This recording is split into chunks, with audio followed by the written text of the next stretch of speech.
जय श्री राम मित्रों, राधे राधे। देव ज्योतिष केंद्र में आप सभी मित्रों का स्वागत है। मित्रों, आज मैं उस विषय पर चर्चा करूंगा कि गणेश जी की आजकल स्थापनाएं हो रही हैं।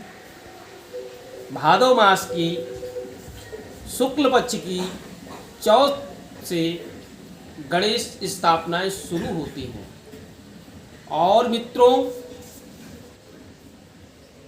अनंत चौदस पे गणेश विसर्जन होते हैं।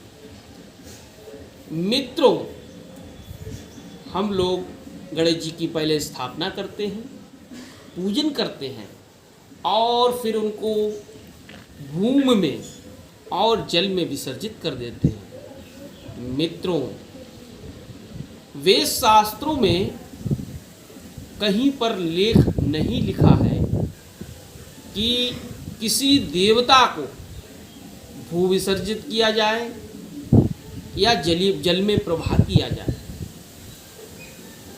मित्रों,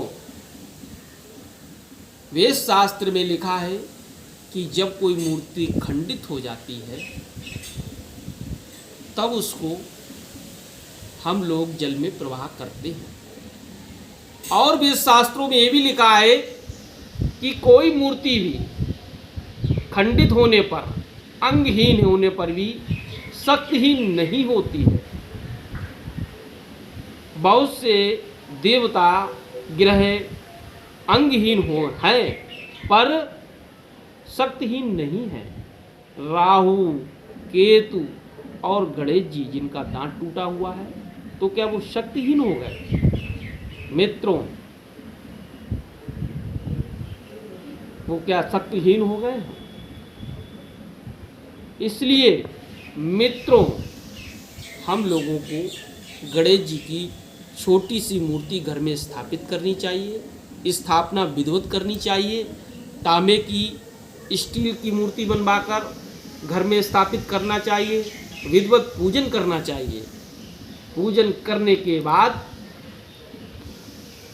उस प्रतिमा को किसी जल में विसर्जित करना चाहिए। जब वो जल में विसर्जित हो जाए तो उसको अपने घर के गमले में, अपने पार्क में जल को डाल देना चाहिए। अगर आप ऐसा करते हैं मित्रों तो गणेश जी की कृपा आप पर सदा बनी रहेगी और रिद्धि सिद्धि भी आपके घर में रहेंगी। मित्रों, हम लोग कहते हैं गणपति बप्पा मोरिया, अगले वर्ष तू जल्दी आ।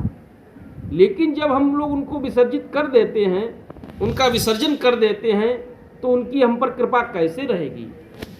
और हमारे यहाँ मांगलिक कार्य होते हैं मित्रों, चाहे विवाह हो, वैदिक कार्य हो, प्राण प्रतिष्ठा हो, किसी देवी का पूजन हो, देवता का पूजन हो, तब भी हम गणेश जी को स्थापित करते हैं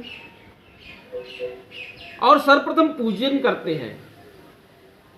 अगर आपने विसर्जन कर दिया 1 वर्ष के लिए तो फिर वो वापस कैसे आएंगे मित्रों? वो स्थान कैसे ग्रहण करेंगे मित्रों? इसलिए मित्रों, आपसे विशेष अनुरोध है कि तांबे की या पीतल की या मिट्टी की छोटी मूर्ति को घर में स्थापित करना चाहिए और विधिवत पूजन करना चाहिए। 3रे, 5वें, 7वें या 9वें, 11वें दिन उनको विसर्जन करना चाहिए। विसर्जन कैसे करना चाहिए? किसी पात्र में जल भरकर मिट्टी की मूर्ति उसमें रख देनी चाहिए। जब वो जल में विसर्जित हो जाए तो उस जल को अपने घर में, पौधों में, गमलों में, पार्क में उस जल को डाल देना चाहिए। अगर आप ऐसा करते हैं मित्रों तो गणेश जी की और रिद्धि सिद्धि की आप पर कृपा बने रहेगी और आप कोई मांगलिक कार्य करते हैं तो भी गणेश जी का निवास आपके स्थान पर रहेगा। अगर आप पीतल या तांबे की मूर्ति बनाते हैं तो किस 3रे, 5वें, 7वें, 9वें, 11वें दिन उनको किसी सरोवर पर ले जाइए, उसको स्नान आदि कराइए, पूजन कराइए, पुनः वापस लाकर अपने घर में रख लीजिए अगले वर्ष फिर उनको स्थापित कीजिए, पूजन अर्चना कीजिए। अगर मित्रों आप ऐसा करते हैं तो ये भारतीय संस्कृति के लिए बहुत अच्छी बात है मित्रों। अब मित्रों आपसे अनुरोध है कि मेरे चैनल को ज़्यादा से ज़्यादा सब्सक्राइब करें, कमेंट करें, शेयर करें और लाइक करें। ज्योतिष से जुड़ी हुई और वैदिक से जुड़ी हुई कोई समस्या आए तो सायंकाल 5 बजे से 8 बजे तक मुझसे संपर्क कर सकते हैं।